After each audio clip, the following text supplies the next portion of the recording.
高倉健です。 Comment ne pas avoir le coup de cœur pour cet anime dès le premier épisode? Mesdames et messieurs, ici Chage sur la chaîne secondaire Série Chage le Phénix pour une petite review du premier épisode de Dandadan. Si vous ne savez pas, en fait, j'ai fait des reviews du manga dès sa parution.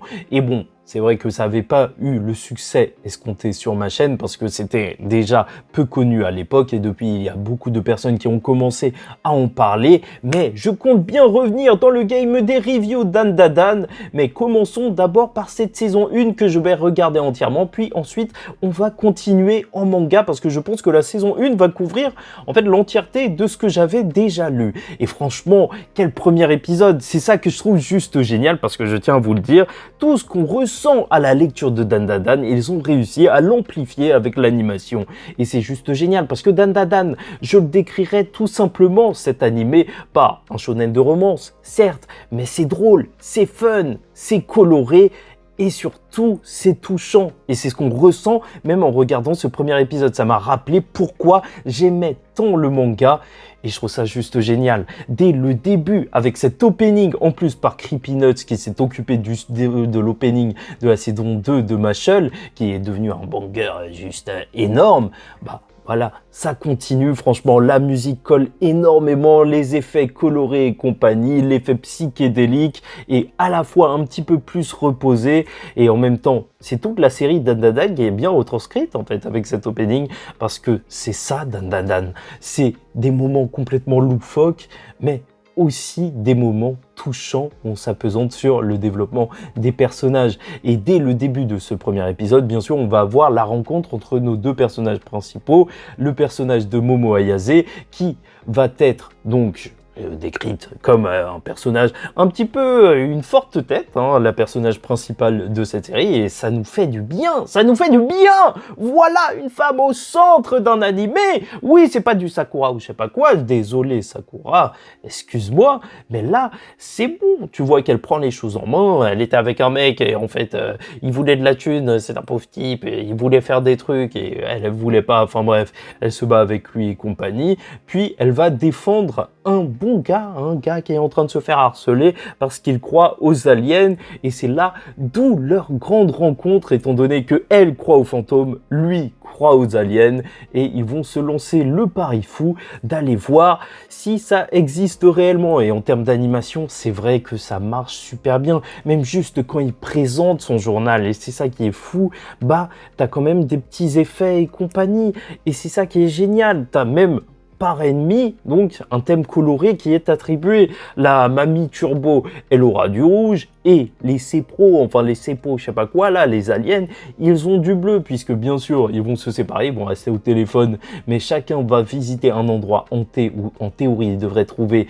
respectivement un fantôme et un alien, et ils vont tomber dessus. Et là où ça apporte énormément cette animation, et là où je trouve ça génial, c'est que en fait le manga a ses codes spécifiques, mais là on peut retranscrire les codes du cinéma, de la vidéo, donc de l'horreur directement dans Dandadan, et c'est juste génial. Tu vois, ces lumières qui s'éteignent, se rallument, ou même ces tunnels qui deviennent de plus en plus longs et qu'on voit en fait la perspective qui s'allonge de plus en plus, et ça c'est typiquement quelque chose que tu retrouves au cinéma, et au moins là tu peux le retrouver dans Dandadan, alors que c'est vrai que c'est plus compliqué de rendre ça en manga, ça se fait différemment, et c'est pour ça que je trouve que en fait l'épisode est super bien léché en fait.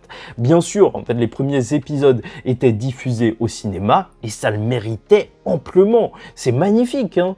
Et normalement, la suite, vu que la suite aussi a été diffusée au ciné, je pense que les 2 autres épisodes va continuer d'être aussi propre.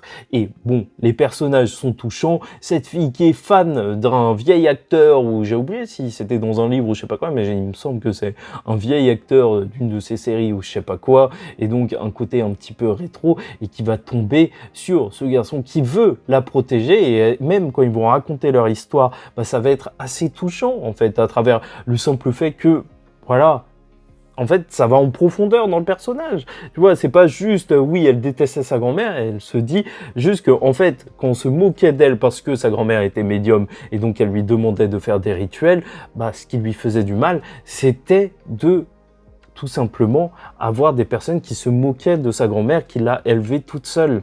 Et je trouve que c'est touchant en fait d'aller autant en profondeur parce qu'on aurait pu s'arrêter juste au fait de oui, il y a des gens qui se moquaient de moi. Ok, non, là on est vraiment sur une série qui s'arrête sur les personnages et c'est ça la force de Dandadan qui est en plus écrit par l'auteur Yukinobu donc Tatsu et qui est un auteur donc très intéressant parce que c'était aussi l'assistant de Tatsuki Fujimoto sur Fire Punch et même un assistant sur Hell's Paradise. Et là où c'est extrêmement fort, c'est que tu ressens en fait toute la folie de Tatsuki Fujimoto avec ce côté fou en fait, ce côté blague, ce côté t'as une mamie qui veut pervers, voilà, on va dire ça comme ça, et même les aliens qui veulent juste se reproduire. Voilà, c'est complètement terrifiant par moment parce que tu vois que l'animation n'y va pas à moitié, mais bon. Donc tu as ce côté un petit peu loufoque et en même temps tu as ce côté touchant que tu retrouves aussi chez Tatsuki Fujimoto. Je pense que Chainsaw Man, vraiment vous vous rendez pas compte de l'impact que ça a eu dans le manga game et je pense que ça va commencer à se ressentir même juste avec cet animé Dandadan. Et donc le personnage d'Ayase est hyper touchant lors de ce premier épisode et en plus même Ken lui aussi est hyper touchant alors que il va protéger son ami parce que elle s'est occupée de lui, c'est la première personne qui l'a donc défendu et juste pour ça il veut s'occuper d'elle et au final juste cette révélation complètement débile mais en même temps qui a énormément de sens pour elle, genre à la fin qu'il porte exactement le même nom que la personne qu'elle admire entre guillemets, ça fait tout pour elle, tu vois, une grosse explosion et tout, ça en fait trop, mais c'est juste génial comme introduction. Ça en fera peut-être trop, mais ça va être touchant. Et purée, ce premier épisode me l'a fait ressentir, les scènes d'action, elles marchaient. Oui, tous ces jeux de couleurs selon les ennemis différents et même qui se mélangeaient lorsque la Mamie Turbo a affronté des aliens en leur mordant le kiki. Enfin, c'était vraiment complètement zinzin. Mais purée, qu'est-ce que c'était bon. Je sais pas ce que vous en pensez, n'hésitez pas à me dire ce que vous en pensez en commentaire, likez ou dislikez la vidéo, abonnez-vous si vous n'êtes pas encore abonné, mais vraiment cet épisode 1, il m'a rappelé pourquoi j'aimais Dandadan et pour moi ça veut tout simplement dire que c'est réussi et c'est pour ça que peut-être à l'avenir je vais faire des comparaisons un petit peu manga, anime pour rendre la review un petit peu plus intéressante, mais là je voulais juste vous parler du fond du cœur.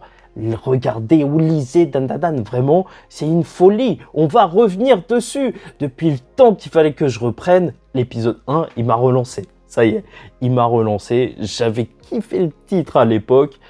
Et j'avais pas eu tort parce que franchement, c'est toujours aussi bon. Même le Charge de Futur aime bien.